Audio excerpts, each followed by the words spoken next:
longtemps dit à l'infirmière de le déposer à la fourrière ou de l'offrir à un zoo, de l'attacher à un poteau avec inscrit sur un panneau: servez-vous ces cadeaux. Maman a dit hors de question, sans même me donner les raisons. Elle m'a dit voici ton frère Léon. Non merci, j'en veux pas, il est moche et il a l'air con. Tu es connu évidemment par The Voice Kids, on va évidemment en reparler. Oui. Qu'est-ce qui t'a poussé à faire cette émission, ce concours? En fait, au départ, une année auparavant, même deux, en fait, j'avais testé 2 fois avant d'être prise. Je voulais le faire, j'étais à fond et tout. Et en fait, l'année où j'ai été prise, je voulais pas le faire. Et c'est ma sœur qui m'a un peu poussée. Et au final, tant mieux qu'elle m'ait poussée parce que j'ai pu réussir. Tu vas travailler donc avec Matt Pokora sur The Voice Kids? Oui. C'est ça? Il y avait Patrick Fiori qui Il y avait était retourné? Patrick Fiori et Jennifer. Jennifer. Et pourquoi tu es parti avec Matt Pokora? Au départ... C'est un beau gosse. Non, enfin un peu, mais quand parce que même. Patrick Fiori, c'était pas très mon, c'était pas mon style de chanson qu'il chantait. Et j'hésitais entre Matt Pokora et Jennifer, et vu que ma sœur adorait Matt Pokora, D'accord. je suis allée vers Matt. Alors justement, parlons un peu musique. C'est quoi ton univers? C'est quoi l'univers Sana? Mon univers, c'est plus dans l'humour, mais voilà, et j'aime plus faire des compositions qui parlent de ma vie, de ce que je fais, tout ça. Et sinon aussi, je chante de tout en fait. Je chante, si jamais je fais des reprises, par exemple, je peux chanter du rock, comme du blues, comme peu importe en fait. Alors qu'est-ce qui justement t'a poussé à faire de la musique, du chant notamment? Après évidemment l'instrument. Quand j'avais 2 ans, mes sœurs, elles arrêtaient pas de chanter, et souvent quand elles faisaient des scènes ouvertes, parce que dans notre ville, il y a des scènes ouvertes qui sont organisées un peu partout. Quand elles faisaient des scènes ouvertes, je me mettais sur scène, je leur piquais le micro et je chantais. D'accord.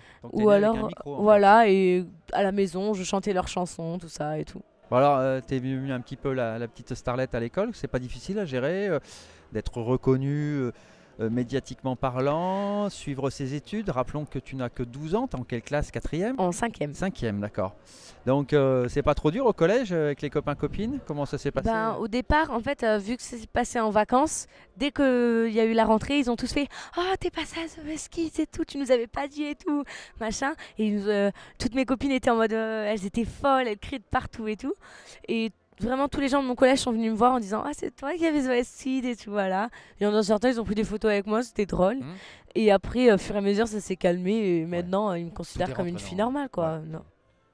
Tu te vois continuer dans la chanson?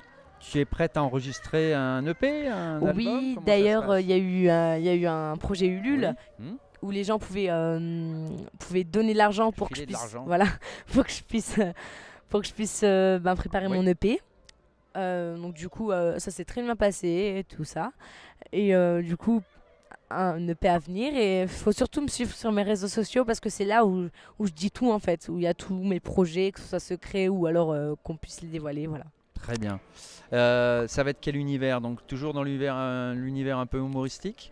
Mon EP, du coup, ce sera humoristique parce qu'il y aura des chansons, mes compos qui sont un peu humoristiques, mais des fois, ça sera moins, enfin, ça sera plus travaillé que moi qui chante sur scène, quoi.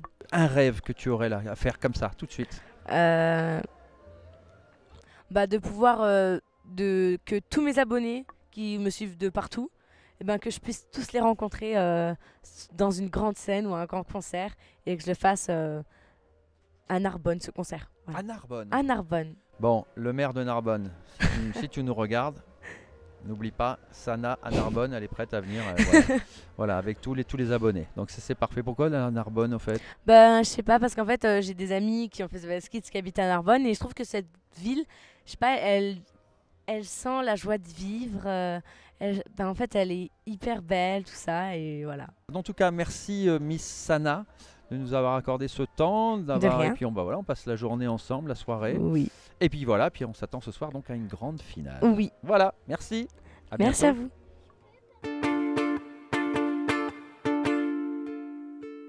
Je me suis levée ce matin en pensant à rien, puis je me suis traînée sur le canapé. Je me suis retraînée sur le canapé. Quelle est dure ma journée. Oui, j'ai la flemme du matin, celle qui vient, qui part, mais qui revient.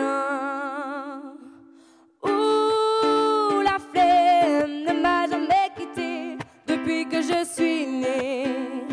Ouh, la flemme, avec elle je me suis mariée. Ouh, la flemme ne m'a jamais quittée depuis que je suis née. Ouh, la flemme, avec elle je me suis mariée. Bon, j'ai la flemme mais je vais quand même continuer. Et devinez, après le matin, il y a quoi?